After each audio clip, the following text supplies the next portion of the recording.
all be seated. Thank you so much, our dearest child development partners and teachers.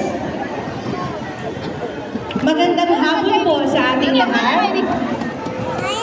Hello! Si Yuna, para makaupo si Yuna doon. Ayan, kahit mainit, we are still here because this is a very special and important event for us para sa ating pong mga maliliit na mga little graduates for later.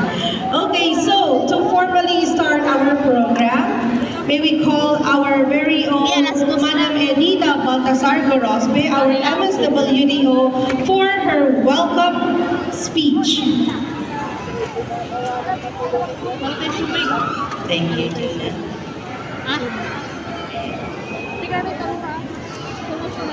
Magandang hapon po sa ating lahat. Yan, nakikita ko nagpapaybay. Medyo mainit na po ang panahon. Kahit na nakasit sa ating mga aircon. Pero dahil sa sobrang mainit talaga sa dami natin at nakabukas ng ating pintuan, kaya medyo maalinsan ang puso sa atin. Nadadalo siya ngayong recognition natin. However, siyempre kailangan po ang kanyang servisyo dahil siya nga ay doktor.